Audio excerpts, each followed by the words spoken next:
no. Oh, there's all kinds of stories. Do you remember early in the season, Edmonton Oilers fired their coach, blew him out. Terrible start to the season.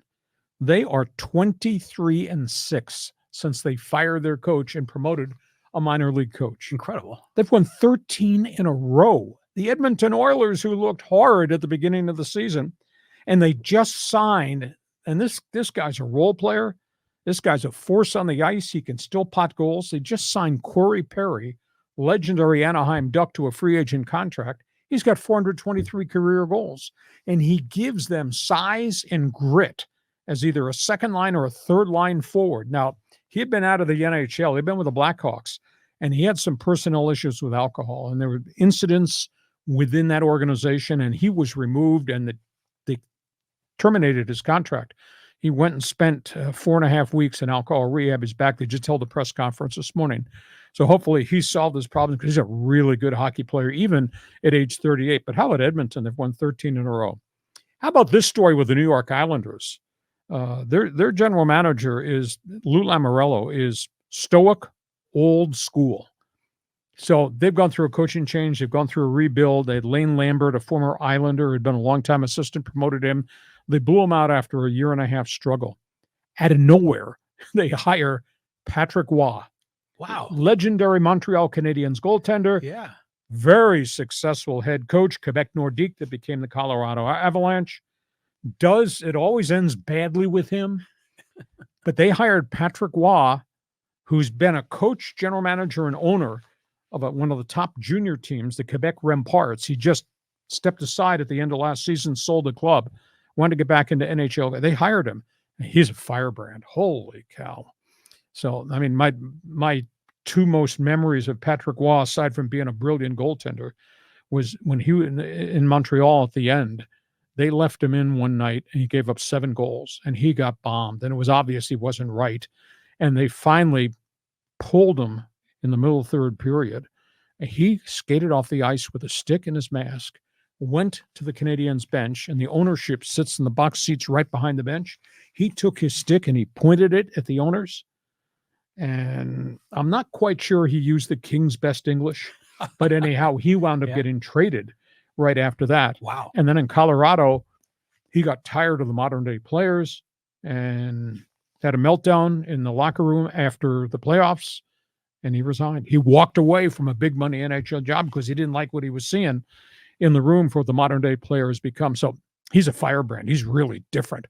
And I'm fascinated that Lamoriello would link up with this guy, because Lamoriello is just, he's a white shirt, polka dot tie guy. This is how we've operated forever. And Patrick Waugh is cut from a different cloth. So that's a New York Islanders story you might want to pay attention to.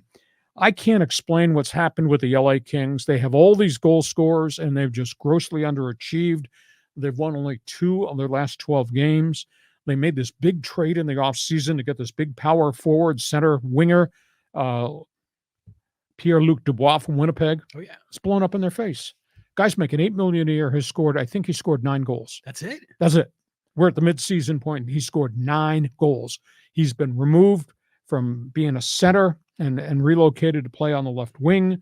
Kevin Fiala, who they got from Minnesota a year ago, he's making $8 million a year. He's not scoring.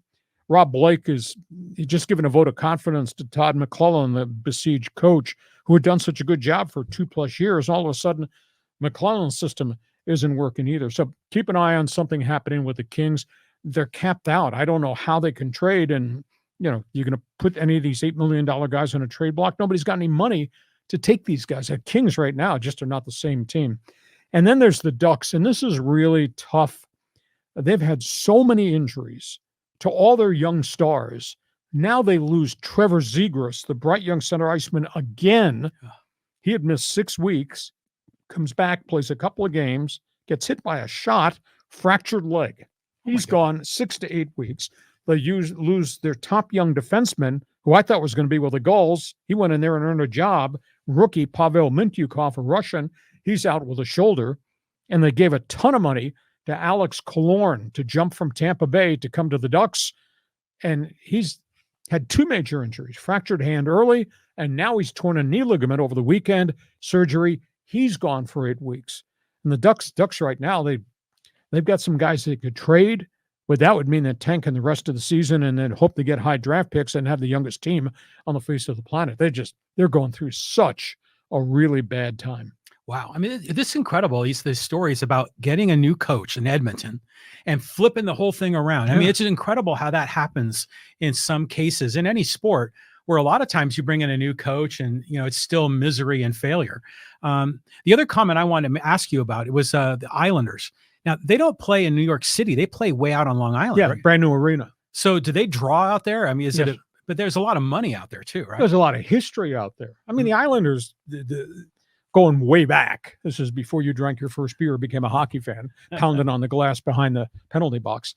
The Islanders under the Dennis Potvin era, under the Brian Trottier era, I mean, in the 70s and 80s, and they've had some flashes of good years. There's a lot of history and tradition. Not everybody was a Ranger fan. And when they first became an expansion team, the New York Islanders played out on Long Island, and they grabbed everybody in Nassau and Suffolk County and became hockey fans. And they had a pretty good franchise for Al Arbor, whole bunch of years. And then the Nassau Coliseum was 1,000 years old and fallen down, kind of looked like our sports arena. And they went to the new Barclays Center in Brooklyn when that opened, where the Brooklyn Nets play. But it's not a hockey rink, and there was a lot of bad seating vis-a-vis hockey.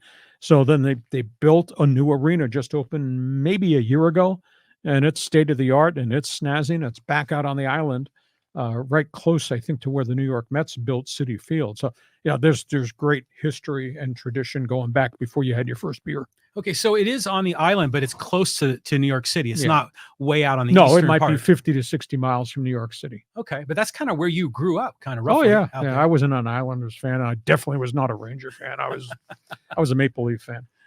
Okay, so those are hot topics.